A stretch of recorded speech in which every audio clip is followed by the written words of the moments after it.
Assalamualaikum warahmatullahi wabarakatuh. Sampurasun pamiarsa, para mancowar salam dunya di mana wae ayana.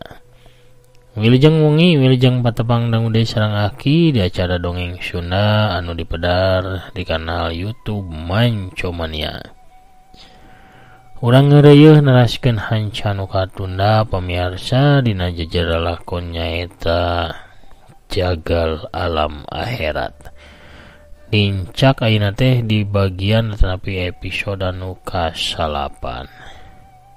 Kumaha daramang sadayana? Alhamdulillahnya upami daramang mah mugi wae sadayana para mancowar salam dunya aya dina ginanjar kawilujengan dagerang sapapaosna, sehat lahirna sinareng batinanya, jembar manahna gampil rizkina, lancar sagala rupi urusanna oge tebih tina balaina. Amin amin ya rabbal alamin. Sadacanaki naraskeun hanca mangga ulah asa-asanya di subscribe heula, ditowel tombol loncengna supados aya notifikasi upami akin raskeun hanca dongeng. Hatur nuhun ka sadayana anu parantos subscribe, like, komen, oge nge-share dongeng-dongeng akinya. Mugi-mugi wae sadayana aya dina kawaluyan. Urang ngeureuh we bari nikreuh pamiarsanya, urang naraskeun hanca. Mugi wae dongeng aki tiasa katampi kalian kabingahan, tiasa janten panglipur kalbu, pangmobrah kana manah, pangrepeh kana hati. Urang geureuh deui hancana nyaeta lalakon Wiratama Jawara Gunung Salak atanapi Jawara Bajigur Sakti anu nincak episode ka-8 dina jejer carios Jagal Alam Akhirat. Parsamakna sor bajigurna mangga kaparayun sadayana prung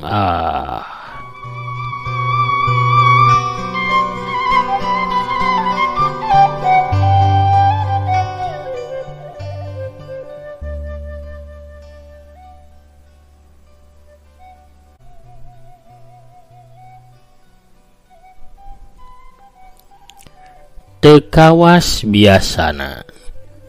Poe harita di pakarangan paguron Bedaug Sakti, puluhan murid-murid paguron Bedaug Sakti ngajajar jadi hiji barisan anu panjang. Di hareupeun barisan saurang lalaki tengah tubuh anu beungeutna bala ku bulu, kumis kodeg jeung janggotna tepung, ngajega nangtung katempo gagah naker. Panonna nu buleud rubak dihias ku halis anu kandel nyangkelit, neuteup hiji-hiji beungeut murid-muridna nu katempo regeng. Eta lalaki teh tayalian katua sakaligus guru besar paguron Bedaug Sakti anu katelah Jawara Bedaug Kembar. Dikenca katuhueunana Jawara Bedaug Sakti narangtung dua orang lalaki gagah make papakean biru ngora. Dina palebah dada kencana aya sulaman gambar bedaug warna perak. Kadua lalaki gagah eta mangrupakeun murid utama paguron Bedaug Sakti. Murid-murid kaula kadenge Jawara Bedaug Kembar biantara ka murid-muridna. Sorana agem handaruan ngahaja bari dibarengan ngerahkeun tanaga jero nyaritana sangkan kadenge ku murid anu pangtukangna.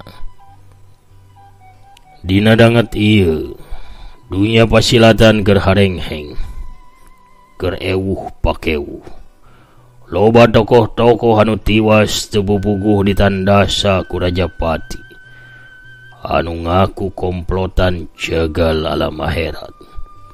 Salian para tokoh golongan bodas, paguron-paguron golongan bodas oge utamana paguron-paguron anu galede, anu loba muridna, geus loba anu dihancurkeun ku karaman eta.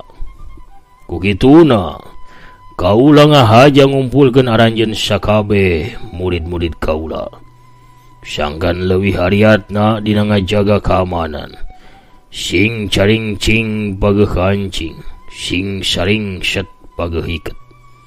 Kade nu ngoronda jeung nu jaga kudu leuwih giat sarta ti mimiti ayeuna mah ditambah jadi 2 kali lipatna nu giliran jaga teh. Mun ayeuna naon atawa aya hal-hal anu sakirana nyurigakeun, gancang laporan.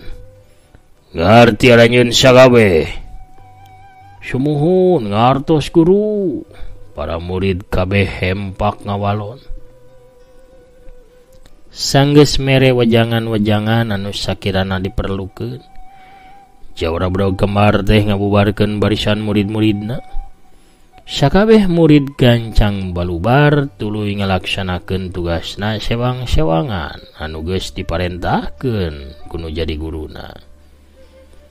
Sedengkeun Jawara Budak Kembar diaping ku 2 urang murid utamana ngalengkah nuju ka wangunan utama paguron. Guru, nah laras jaga alam akhirat eta bakal nyerang ka paguron urang. Cek salah seorang murid utama kawasan kurang percaya karena cerita anu jadi guruna. Doa apa kau lagi? Tapi paguron aya kemungkinan kitu.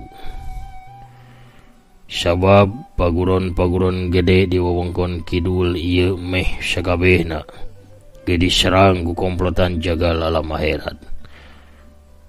Nu acan teh ka di paguron urang. Walon Jawara Budak Malaik. Walon Jawara Budak Kembar. Upami kitu mah teu acan pas dipanginten, cek murid anu hijina. Jawara Budak Kembar ukur ngajawab kitu. 2 urang murid utama teh teu nyarita deui maranehna geus surti lamun guruna teh hoream pikeun ngobrolkeun eta masalah. Karak ge satiluna teh rek nincak kana tepas wangunan utama.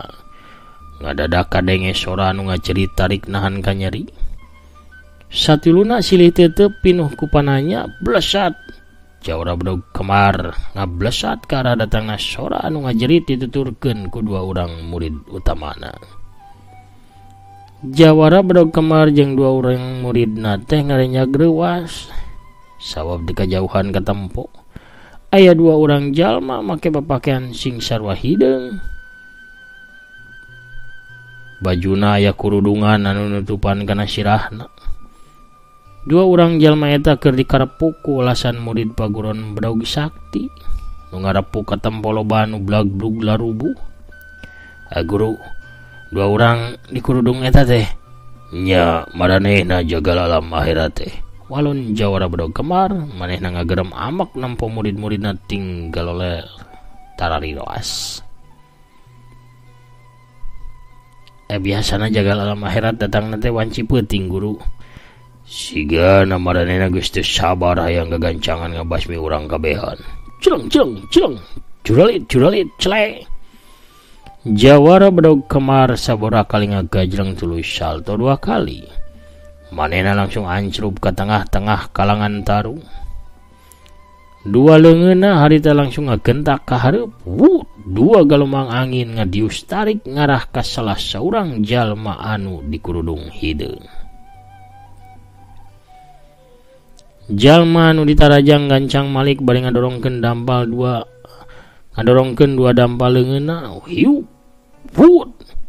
2 galombang tenggelan tenaga jero ngadius mapag datangna panarajang Jawara Budak Kembar. Duar bledug. Jawara Budak Kembar kadorong mundur aya kana genep lengkahna. Beungeutna katempo reuwas bari jeung pias. Sama sekali manehna teu nyangka lamun tenaga jero lawana geuningan henteu dihandapkeun dirina. Jalma anu dikurudung oge kaseret mundur sababaraha lengkah. Sarua dina sorot panonna bisa dicirikeun. Manehna ge teu nyangka lamun lawana mibana kakuatan tenaga jero anu luhur. Guru, 2 murid utama gancang nyampeurkeun ka guruna. Maranehna sempat reuwas nempo guruna bisa kadorong mundur sewaktu adu tenggelan sakti jeung salah saurang jalma di kurudung hideung. Maranehna teu nyangka saeutik ge lamun guruna bisa didorong mundur ngan ukur dina sagebragan bae. Prawida, Samca, sing hati-hati. Pangabisa maranehna teu disahandapun kaula. Cek Jawara budak kembar ngaharewas ka murid-murid utamana. Prawida jeung Samca, dua orang murid utama di Jawara budak kembar ungeuk. Marena geus ngadenge lamun jagal-jagal alam akhirat teh memang pangabisana laluhur pisan. Nyarisi, tapi tetap kepung dina barisan. Jawara budak kembar ngagero mere parentah ka murid-muridna. Puluhan murid langsung nyeun buledan ngepung dua orang jagal alam akhirat dina jarak 10 tumbak. Sakabeh murid geus samapta nyarakal pakarangna sewang-sewangan. Jagal alam akhirat, kaula memang geus ngandi-ngandi aranjeun, tapi teu sangka aranjeun datang ayeuna pabuburang kieu. Hayo, urang reng segeun urusan urang. Seret. Jawara budak kemar ngalugas budak kemarna anu ngagaplek tara leupas tina cangkengna. Budak guguri lapan cahayana semu perak. Dua orang jagal alam akhirat teh henteu ngawalon, maranehna ukur gegerem tuluy silih tonggongan. Siap-siap pikeun yang hareupan panarajang lawan-lawana. Prawida, Samca, layanan anu belah katuhu. Nu belah kencakeun kaula anu ngayonanana. Cek Jawara budak kemar. Bari langsung ngagajleng ka arah jagal alam akhirat anu di belah kenca. Prawida jeung Samca bareng maju. Samca mah langsung mesat brodogna, manehna narayang ngagunakeun pakarangna. Atuh deur bae. Nu tarung jadi aya dua barungan. Nu hiji antara jagal alam akhirat ngalawan Jawara budak kembar, nu hijina jagal alam akhirat nu liana dihurup ku dua orang murid utama paguron budak sakti.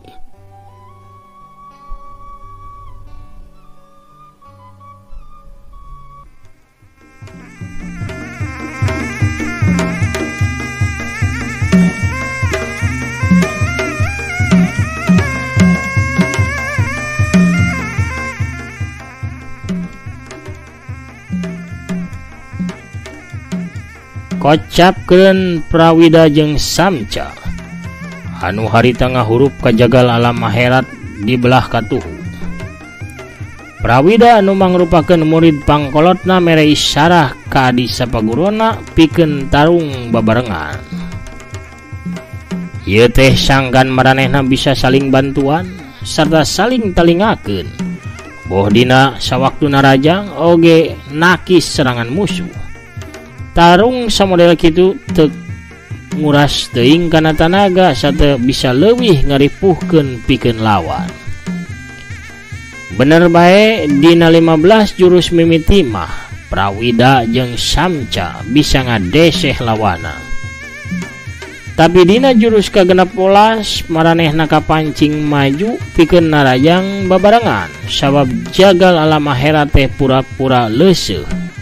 Gerakan katempo ngenoran sarta katempo lalaunan, padahal mah ieu teh siasat anu ngahaja digunakeun pikeun mancing Prawida jeung Samca sangka narajang babarengan. Salila narajangna pilih genti hese pikeun jagal alam akhirat ngarubuhkeun salah saurang ti dua urang murid utama paguron budak sakti eta.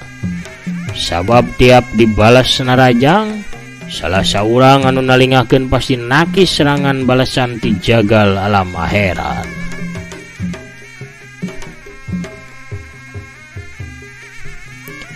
Prawida harita ngadiuskeun perep katuhuna anu dieusi ku sapinuhna tenaga jero ngarah kana dadana jagal alam akhirat.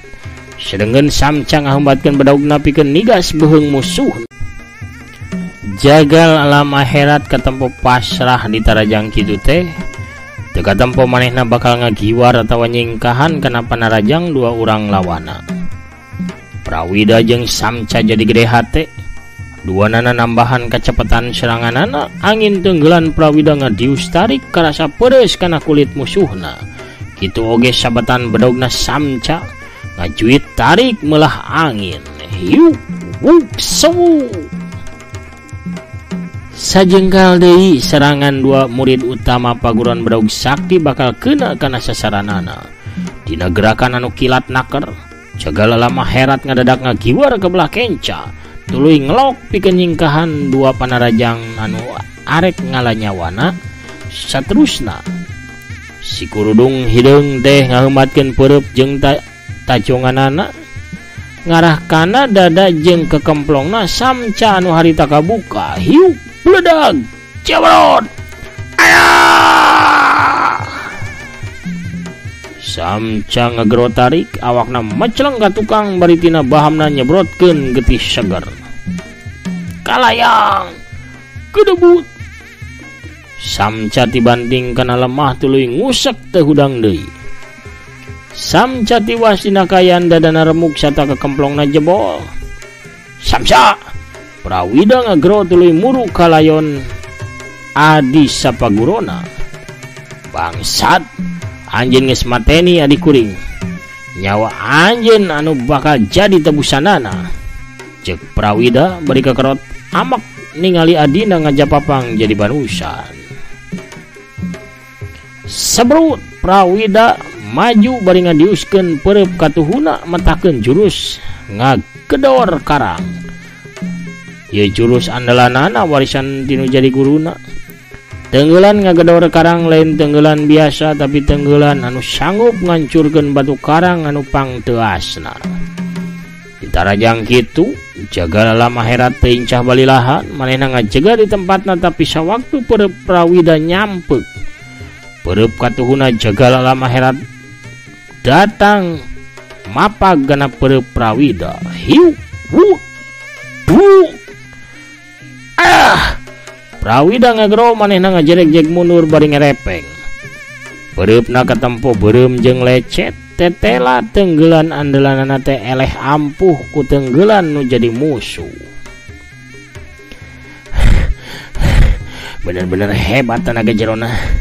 Aing kudu ngagunakeun pakarang aing pikeun ngayunanna kaya kieu mah.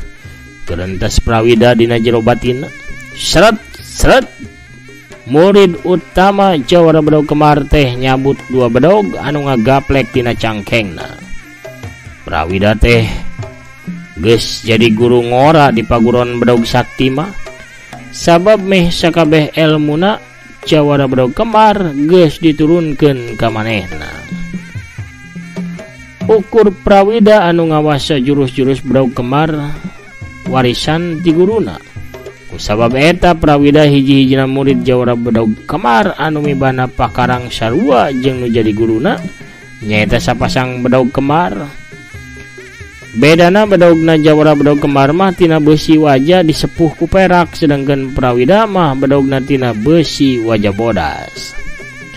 Hiu hiu hiu hiu wung wung wung wung wung. Prawida mimiti ngulinkeun jurus badaugna. Badaug demuih dikenca jeung katuhu sakapeung naek ka luhur tuluy ka hareup. Gerakan badaug Prawida teh ngabingungkeun lawana.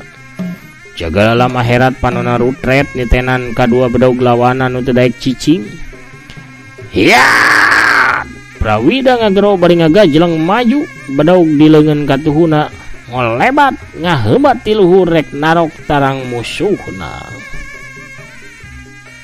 Jaga lama herat ngageser badana ka katuhu. Tapi murid kahiji paguruan Badaug Sakti teh gentak ngababadkeun badaug di leungeun kencana nu diarah beheungna jagal alam herat. Horokaya lawan rikat ngalelepkeun badana hiu plos sabatan badaug Prawida ukur mapas angin. Dihanap jagal alam herat nyodokeun leungeunna rek nobros beteungna Prawida. Prawida teh eleh geleng manehna gancang naikeun suku katuhuna pikeun nakis pigelang lawan. Hiu plak bari muterkeun badana. Suku kencana Prawida ngaheubat ngarah kana handapeun kelek nu jadi musuhna. Tapi lawan anu disanghareupan ku Prawida teh lain lawan atah-atah. Tapi na lawan anu geus bisa ngelehkeun sababaraha urang tokoh golongan bodas tingkat luhur. Bareng jeung datangna samran sukuna Prawida. Jagal alam akhirat ngalabuhkeun badana bari langsung males narajang. suku kencana mata ngajejek cangkengna Prawida anu harita awakna ngoleweng sabab kabawa ku tanaga tajongana anu ngadadak poos.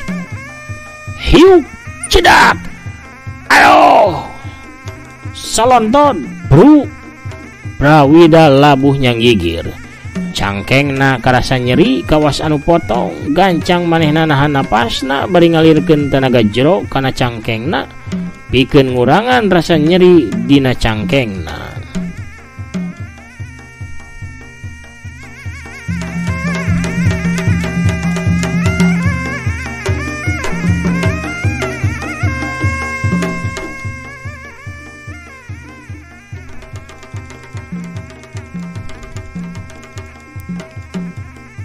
Prawida ngajengelek hudang tuluy masang kuda-kuda deui. Hiuk hiuk wer wer. Prawida ngawangun jurus kolecer narabas alas.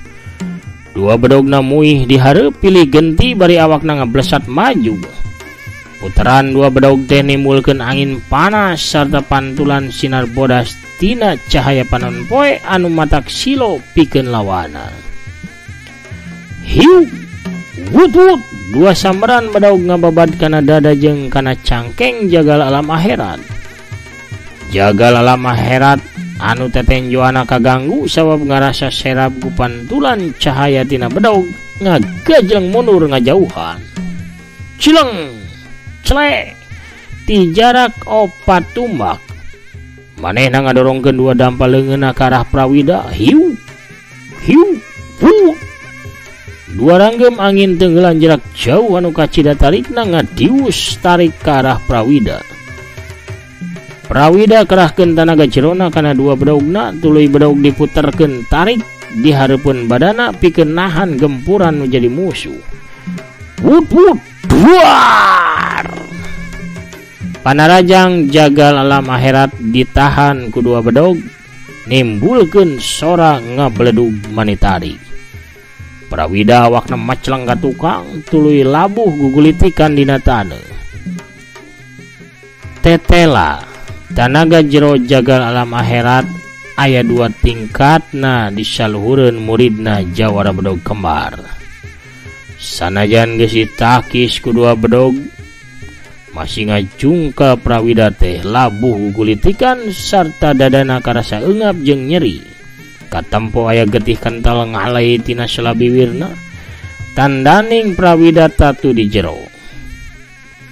Kocapkeun jawara bedog kembar anu tarung bebeakan jeung jagal alam akhirat nu saurang deui.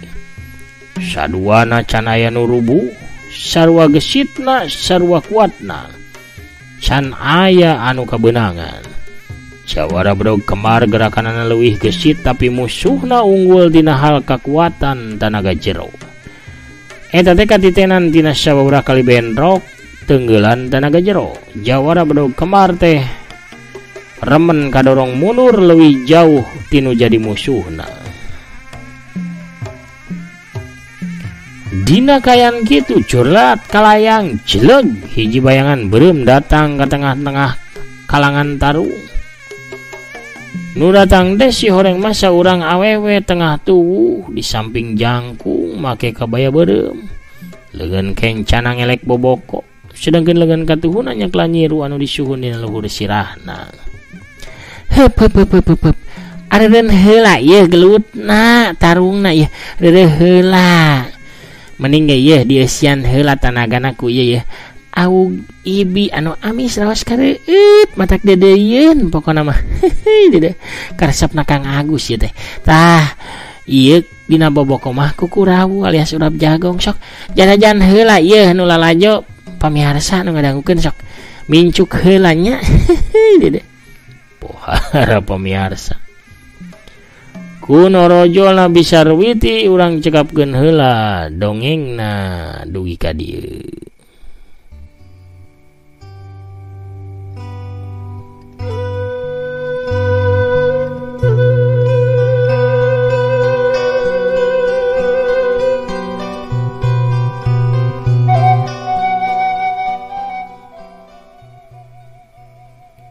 Lalampahana Wiratama jawara Gunung Salak. Cag urang teden heula diandelem sieum gesan sampereun. Urang tunda heula dianjuang siang gesan alaeun lalampahan wiratama dina jejer carios jaga alam akhirat episode ke-8 urang cekapkeun dugi ka dieu heula. Pamirsa sadayana nu satya ngantos satya ngadangukeun oge ngarojong kana dongeng-dongeng Aki, hatur nuhun pisan pangrojongna, hatur nuhun pisan atensina. Mugi-mugi sadayana aya dina kaberkahan, kamulyaan, rahayu sadayananya, amin ya robbal alamin. Panginten sakitu heula pamirsa nu tiasa kapihatur wengi ieu. Salam ti Aki ka sadayana para mancomania, salam dunya tadi wilah-wilah kumwe nya kangge di mana wae ayana. Sakitu heula nu kapihatur Aki namit mungkur heula. Assalamualaikum warahmatullahi wabarakatuh.